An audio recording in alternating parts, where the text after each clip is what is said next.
It's God's country. You go out there, I'm my own boss. I watch the sun go down every evening, watch the sun rise every morning, and there's nothing like being out on the water. It's just in your blood. You can't get out of it. For as far back as A.C. Cooper can remember, and then some, his family have been shrimpers. And the family that will follow him plan to be shrimpers as well. They all love the water, love to go on a boat. My grandson just had to do a story on at school. You know what his story was?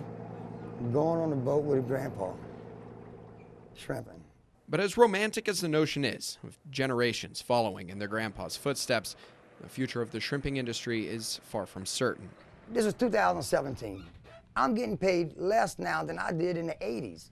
So how can anybody in any industry survive at that rate? Inflation's out the roof. I used to pay $7,000, $8,000, $10,000 for a motor. I'm paying $30,000 for a motor. Every time the industry kind of seems like it's going to get on its feet, it gets knocked back down again.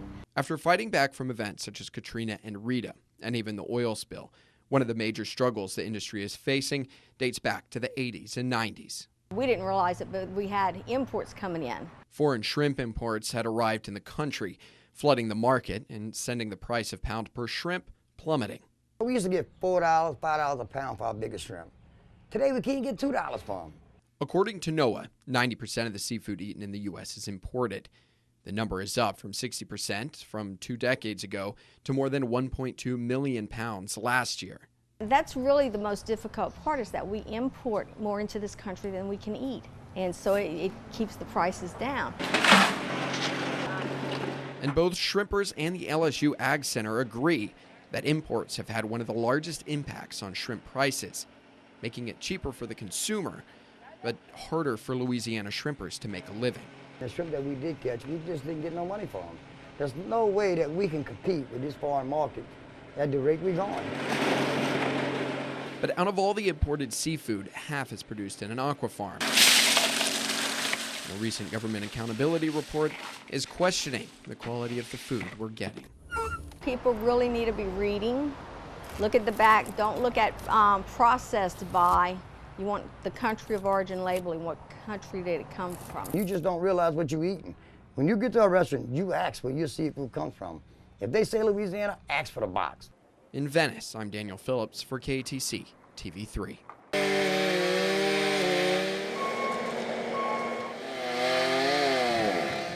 Trees uprooted from the ground, people's livelihoods in shambles. A dog now lies in the place he once called home. Mamie Sims rode out the tornado in a pantry in her home with a mattress on top of her.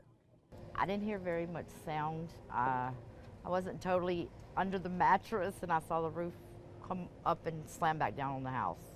It happened in seconds, a matter of seconds. Just minutes after the tornadoes passed, Mamie ran outside to make sure her neighbors were okay. She says she found an 8-year-old boy trapped between a fence and a tree and knew that she had to help. It was just a matter of me trying to help everybody I could. Mamie is keeping her emotions together for the sake of her neighbors, some who are returning from the hospital. The people that's getting out of the hospital is coming back to this, and I'm trying to direct them to the Red Cross and to United Way and places that can help them right away. She's been going nonstop since the tornado touched down. Her spirit is strong, looking out for others, which has left her little time to process what she's been through. That'll come later.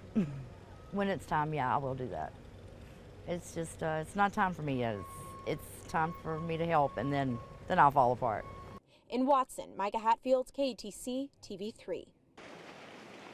Where we know that the water's coming up, we're going to try to push it back out. And there's been no shortage of volunteers or sandbags to help out. Anything I can do, really.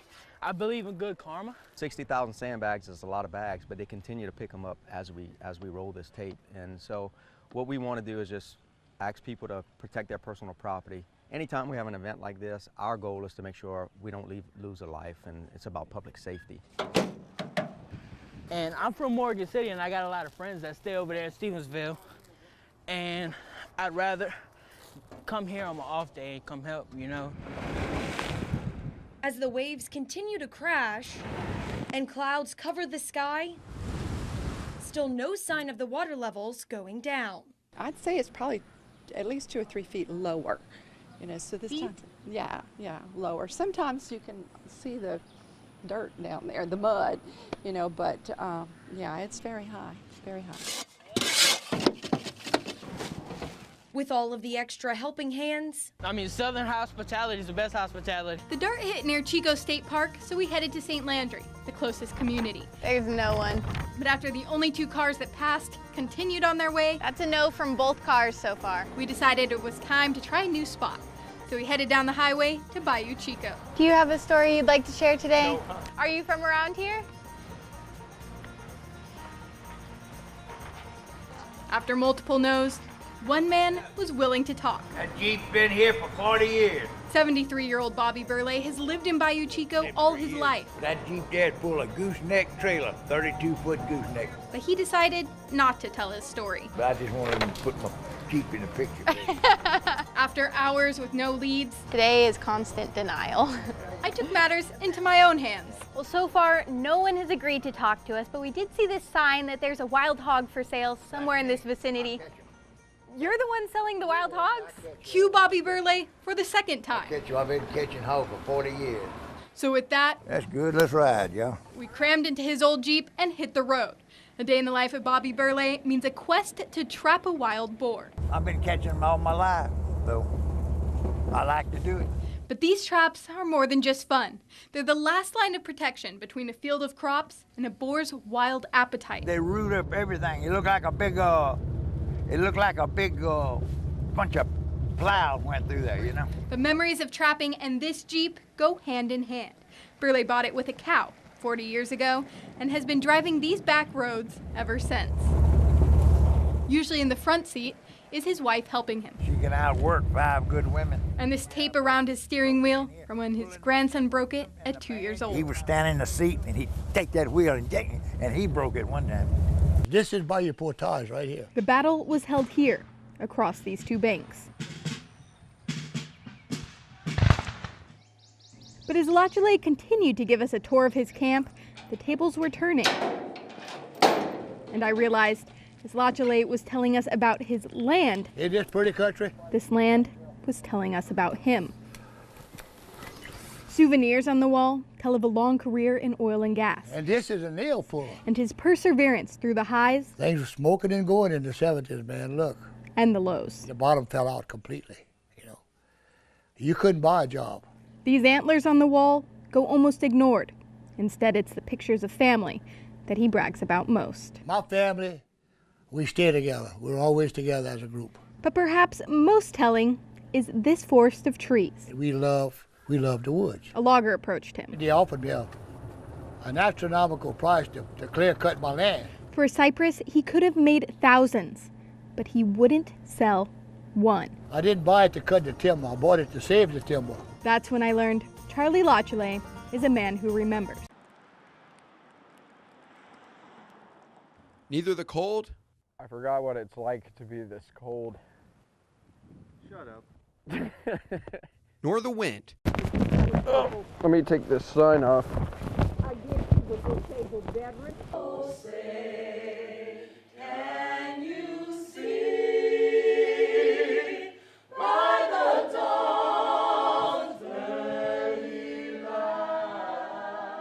Amazing, and I'm grateful to them for allowing this service to be in honor of his memory, and for all of the veterans who have given, who have sacrificed for our freedom.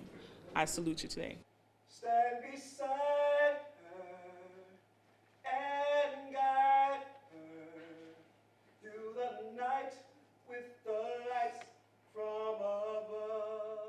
He was the wind beneath us, making sure that his children and his family were secured. He would be like, I just did it because that's who I am.